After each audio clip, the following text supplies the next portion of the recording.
അസ്സലാമു അലൈക്കും വറഹ്മത്തുള്ളാഹി വബറകാതുഹു. അൽഹംദുലില്ലാഹി റബ്ബിൽ ആലമീൻ. അല്ലാഹുമ്മ സല്ലി അലാ മുഹമ്മദിൻ വഅലാ ആലിഹി വസഹ്ബിഹി വസല്ലം. അമ്മാ ബഅദ്. പ്രിയ സുഹൃത്തുക്കളെ, ഇന്നലെ നമ്മൾ അവസാനമായി വിശുദ്ധ ഖുർആനിലെ 3-ാം അധ്യായമായ ആൽ-ഇംറാൻ സൂറത്തിലെ 110 വരെയുള്ള ആയത്തുകളാണ് പാരായണം ചെയ്യുകയും അതിൻ്റെ അർത്ഥം മനസ്സിലാക്കുകയും ചെയ്തത്. അതിൻ്റെ ഷാനുൻ നുസൂൽ അടക്കം, അതായത് പശ്ചാത്തലമടക്കം നമ്മൾ ഇന്നലെ വിശദീകരിച്ചു. അതായത് വിശുദ്ധ ഖുർആൻ മദീനയിൽ വെച്ച് സംഭവിച്ച ഓരോ സംഭവവികാസങ്ങളായിരുന്നു അതിൻ്റെ പശ്ചാത്തലം. ഇന്ന് നമ്മൾ എടുക്കാൻ പോകുന്നത് 110 മുതൽ 115 വരെയുള്ള വചനങ്ങളാണ്. അതായത് ഇത് മുസ്ലിം ഉമ്മത്തിൻ്റെയും ഉത്തരവാദിത്തങ്ങളെയും വേദക്കാരുടെ, അതായത് യഹൂദരും ക്രിസ്ത്യാനികളും അന്നത്തെ അവസ്ഥയെയും കുറിച്ചാണ് പ്രതിപാദിക്കുന്നത് ഈ ആയത്തുകളിലൂടെ. ഈ ആയത്തുകളുടെ പശ്ചാത്തലം നമുക്കൊന്ന് വിശദീകരിച്ച് നോക്കാം. മദീനയിലെ യഹൂദ പ്രമുഖരായ Malik bin Swaif, Wahab bin Yahuda എന്നിവർ മുസ്ലിങ്ങളായ Abdullahi bin Masood, Muadh bin Jabal റളിയല്ലാഹു അൻഹു തുടങ്ങിയവരോട് തങ്ങളുടെ മതമാണ് ശ്രേഷ്ഠമെന്നും തങ്ങളാണ് മികച്ച സമുദായമെന്നും വാദിച്ചു. ഇതിന് മറുപടിയായാണ് അള്ളാഹു ഈ വചനങ്ങൾ അവതരിപ്പിച്ചത്. മുസ്ലിം ഉമ്മത്തിൻ്റെ ശ്രേഷ്ഠത വെറുതെ കിട്ടുന്നതല്ലെന്നും നന്മ കൽപ്പിക്കുകയും തിന്മ തടയുകയും ചെയ്യുമ്പോൾ മാത്രമാണ് അത് നിലനിൽക്കുകയെന്നും അല്ലാഹു തആല ഈ വചനങ്ങളിലൂടെ വ്യക്തമാക്കുകയാണ്. ഇതാണ് ഇതിൻ്റെ പശ്ചാത്തലം. ഇന്നലെ നമ്മൾ അവസാനമായി വിശദീകരിച്ചത് 110-ാമത്തെ ആയത്തിൻ്റെ അവസാന ഭാഗം ഒന്ന് വിശദീകരിച്ചുകൊണ്ട് നമുക്ക് അടുത്ത ആയത്തിലേക്ക് കടക്കാം. 110-ാമത്തെ ആയത്തിലൂടെ അല്ലാഹു തആല പറയുന്നു: കുൻതും ഖൈറ ഉമ്മത്തിൻ ഉഖ്രിജത് ലിന്നാസി തഅമുറൂന ബിൽ മഅറൂഫി വതൻഹൗന അനിൽ മുൻകരി വതുഅ്മിനൂന ബില്ലാഹി വലൗ ആമന അഹ്ലുൽ കിതാബി ലകാന ഖൈറൻ ലഹും മിൻഹുമുൽ മുഅ്മിനൂന വഅക്സറഹുമുൽ ഫാസിഖൂൻ. 110-ാമത്തെ ആയത്തിലൂടെ അല്ലാഹു തആല വ്യക്തമാക്കിയത് ഇന്നലെ നമ്മൾ കേട്ടതാണ്. മനുഷ്യവംശത്തിനു വേണ്ടി രംഗത്ത് കൊണ്ടുവരപ്പെട്ട ഉത്തമ സമുദായമാകുന്നു നിങ്ങൾ സദാചാരം കൽപ്പിക്കുകയും ദുരാചാരത്തിൽ നിന്ന് വിലക്കുകയും അള്ളാഹുൽ വിശ്വസിക്കുകയും ചെയ്യുന്നു. വേദക്കാർ വിശ്വസിച്ചിരുന്നുവെങ്കിൽ അതവർക്ക് ഉത്തമമായിരുന്നു. അവരുടെ കൂട്ടത്തിൽ വിശ്വാസമുള്ളവരുണ്ട്, എന്നാൽ അവരിൽ അധിക പേരും ധിക്കാരികളാകുന്നു. ഇന്നലെ നമ്മൾ അവസാനിപ്പിച്ചത് ഇവിടെയാണ്. ഇനി ഇൻഷാ അല്ലാഹ് നമുക്ക് 111 മുതൽ 115 വരെ ഒന്ന് പരിശോധിച്ച് നോക്കാം. എന്താണ് 111-ാമത്തെ ആയത്തിലൂടെ അല്ലാഹു തആല പറയുന്നത്? ലൻ യദുറൂകും ഇല്ലാ അദാ വഇൻ യുഖാതിലൂകും യുവല്ലൂകുമുൽ അദ്ബാറ സുമ്മ ലാ യുൻസറൂൻ. എന്താണ് 111-ാമത്തെ ആയത്തിലൂടെ അള്ളാഹ് മനസ്സിലാക്കി തരുന്നത്? ചെറിയ ചില ശല്യങ്ങളല്ലാതെ നിങ്ങളെ ദ്രോഹിക്കാൻ അവർക്കാവില്ല. അതായത് നിങ്ങൾക്ക് ചെറിയ കുഴപ്പമൊക്കെ സംഭവിപ്പിക്കാനേ അവരെ കൊണ്ട് ആവൂ. അവർ നിങ്ങളോട് യുദ്ധം ചെയ്യുകയാണെങ്കിൽ അവർ പിന്തിരിഞ്ഞോടുകയും ചെയ്യും. പിന്നീട് അവർക്ക് ഒട്ടും സഹായം ലഭിക്കുകയില്ല എന്നാണ് അള്ളാഹു പറയുന്നത്. മദീനയിലെ മുസ്ലിങ്ങൾക്ക് യഹൂദികളിൽ നിന്ന് നേരിടേണ്ടി വരുന്ന പരിഹാസങ്ങളും കള്ളപ്രചരണങ്ങളും വെറും വാക്കാലുള്ള ശല്യങ്ങൾ മാത്രമാണെന്നും അവർക്ക് മുസ്ലിങ്ങളുടെ ഈമാനിനെയോ ഭരണത്തെയോ തകർക്കാൻ കഴിയില്ലെന്നുമുള്ള അള്ളാഹുവിൻ്റെ ഉറപ്പാണിത്. യുദ്ധമുണ്ടായാൽ അവർ പരാജയപ്പെടുമെന്ന ഈ വചനം ചരിത്രത്തിൽ പിന്നീട് പുലരുകയുണ്ടായി. അതായത് ബനൂ ബൈനുഖാഹ്, ബനൂ നളീർ യുദ്ധങ്ങൾ ഇതിന് സമാനമാണ്. ഇതിൽ അങ്ങനെ സംഭവിച്ചതാണ്. അടുത്തതായി 112-ാമത്തെ ആയത്തിലൂടെ അള്ളാഹു വ്യക്തമാക്കുകയാണ്: ളുരിബത് അലൈഹിമുൽ ദില്ലതു ഐനമാ സുഖിഫൂ ഇല്ലാ ബിഹബിലിൻ മിനല്ലാഹി വഹബിലിൻ മിനന്നാസി وباءوا بغضب من الله وضربت عليهم المسكنة ذلك بأنهم كانوا يكفرون بآيات الله ويقتلون الأنبياء بغير حق ذلك بما عصوا وكانوا يعتدون.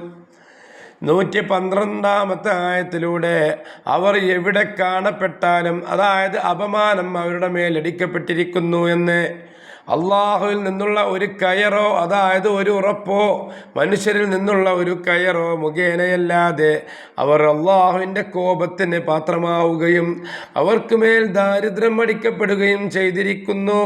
അത് അവർ അള്ളാഹുവിൻ്റെ ദൃഷ്ടാന്തങ്ങൾ നിഷേധിക്കുകയും പ്രവാചകന്മാരെ അന്യായമായി വധിക്കുകയും ചെയ്തതുകൊണ്ടാണ്. അവർ അനുസരണക്കേട് കാണിക്കുകയും അതിക്രമം പ്രവർത്തിക്കുകയും ചെയ്തതിൻ്റെ ഫലമായിട്ടാണ്. അള്ളാഹുവിൻ്റെ കൽപ്പനകൾ ലംഘിക്കുകയും സ്വന്തം പ്രവാചകന്മാരെ വധിക്കുകയും ചെയ്തതിനാൽ വേദക്കാർക്ക് ഇരട്ട ശാപമാണ് ലഭിച്ചത്. അപമാനവും ദാരിദ്ര്യവും ഒന്നുകിൽ അള്ളാഹുവിൻ്റെ നിയമങ്ങൾ, അതായത് ഇസ്ലാമിക ഭരണം, അല്ലെങ്കിൽ മറ്റു ഭരണാധികാരികളുടെ കരാറുകൾ, അതായത് മനുഷ്യരിൽ നിന്നുള്ള കയറ്, ഇതുവഴി അവർക്ക് പിന്നീട് സുരക്ഷിതത്വം ലഭിക്കൂ എന്നാണ് വ്യക്തമാക്കുന്നത്. ഇനി 113 ആയത്തിലൂടെ അള്ളാഹു എന്താണ് വ്യക്തമാക്കുന്നത് എന്ന് നോക്കാം സഹോദരങ്ങളെ. എന്താണ് 113 ആയത്തിലൂടെ അള്ളാഹു നമ്മോട് കൽപ്പിക്കുന്നത്? 113 ആയത്തിലൂടെ അള്ളാഹു ലൈസൂ സവാഅൻ മിൻ അഹ്ലിൽ കിതാബി ഉമ്മത്തുൻ ഖായിമത്തുൻ യത്ലൂന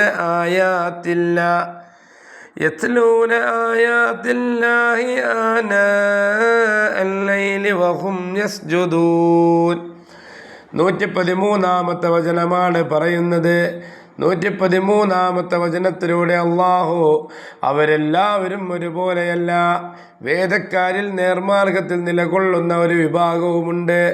അവർ രാത്രികാലങ്ങളിൽ അള്ളാഹുവിൻ്റെ വചനങ്ങൾ പാരായണം ചെയ്യുകയും സാഷ്ടാംഗം പ്രണമിക്കുകയും, അതായത് നിസ്കരിക്കുകയും ചെയ്യുന്നു.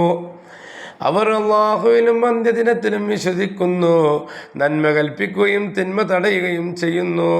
അവർ സൽക്കർമ്മങ്ങളിൽ മുൻപന്തിയിൽ നിൽക്കുന്നു, അവർ സജ്ജനങ്ങളിൽ പെട്ടവരാകുന്നു. അതായത് വേദക്കാരെയും ഒരേ തട്ടിൽ അള്ളാഹു കാണുന്നില്ല എന്ന നീതിപൂർവമായ പ്രഖ്യാപനമാണിത്. യഹൂദ ക്രൈസ്തവ പാരമ്പര്യത്തിൽ നിന്ന് ഇസ്ലാം സ്വീകരിച്ച അബ്ദുല്ലാഹി ഇബ്നു സലാം റളിയല്ലാഹുവിനെ പോലുള്ളവരുടെ രാത്രി നമസ്കാരത്തെയും അദ്ദേഹത്തിൻ്റെ ആത്മാർത്ഥതയെയും അള്ളാഹുവിടെ പ്രശംസിക്കുകയാണ് ചെയ്യുന്നത്. ഇനി സുഹൃത്തുക്കളെ, 114 ആയത്തിലേക്കൊന്ന് കടക്കാം. എന്താണ് 114 ആയത്തിലൂടെ അല്ലാഹു തആല വ്യക്തമാക്കുന്നത്? يؤمنون بالله واليوم الآخر ويأمرون بالمعروف وينهون عن المنكر ويسارعون في الخيرات وأولئك من الصالحين. അവർ അള്ളാഹുവിലും അന്ത്യദിനത്തിലും വിശ്വസിക്കുന്നു, അവർ നന്മ കൽപ്പിക്കുകയും തിന്മയിൽ നിന്ന് വിലക്കുകയും ചെയ്യുന്നു. സൽക്കർമ്മങ്ങളിൽ അവർ തീവ്ര ശ്രമം നടത്തുകയും മത്സരിച്ച് മുന്നേറുകയും ചെയ്യുന്നു. അവർ സജ്ജനങ്ങളിൽ പെട്ടവരാകുന്നു എന്ന് അള്ളാഹു വ്യക്തമാക്കുകയാണ്. അതായത് തൊട്ട് മുമ്പുള്ള ആയത്ത് 113 പരാമർശിച്ച വേദക്കാരുടെ, അതായത് യഹൂദന്മാരുടെയും ക്രിസ്ത്യാനികളുടെയും കൂട്ടത്തിൽ നിന്ന് സത്യവിശ്വാസം സ്വീകരിച്ച നല്ലവരായ മനുഷ്യരുടെ 5 പ്രധാന ഗുണങ്ങളാണ് അള്ളാഹു ഈ വചനത്തിൽ വിവരിക്കുന്നത്. ഒന്നാമതായി അള്ളാഹു പറയുന്നു, അവർക്ക് അള്ളാഹുവിനുള്ള വിശ്വാസം, അവർ അള്ളാഹുവിൻ്റെ ഏകത്വത്തിൽ പൂർണ്ണമായി വിശ്വസിക്കുന്നു. രണ്ടാമത് പരലോകത്തിലുള്ള വിശ്വാസം, അതായത് മരണാനന്തര ജീവിതത്തിലും വിചാരണയിലും അവർക്ക് ദൃഢമായ വിശ്വാസമുണ്ട്. മൂന്നാമതായി നന്മ കൽപ്പിക്കൽ, അംറു ബിൽ മഅറൂഫ്, അവർ സമൂഹത്തിൽ നല്ല കാര്യങ്ങൾ പ്രോത്സാഹിപ്പിക്കുന്നു. നാലാമത്തത് തിന്മ തടയുന്നു, അതായത് നഹ്യുൻ അനിൽ മുൻകർ എന്ന ഈ ആയത്തിലൂടെ വിശദീകരിക്കുന്നത് തിന്മ തടയലാണ്. അധർമ്മങ്ങൾക്കെതിരെ അവർ ശബ്ദം ഉയർത്തുന്നു. അഞ്ചാമത്തതായി സൽക്കർമ്മങ്ങളിൽ മത്സരിക്കാൻ, പുണ്യപ്രവർത്തികൾ ചെയ്യാൻ അവർ മടി കാണിക്കാറില്ല, മറിച്ച് അതിനായി അവർ പരസ്പരം മത്സരിച്ച് മുന്നേറുന്നു.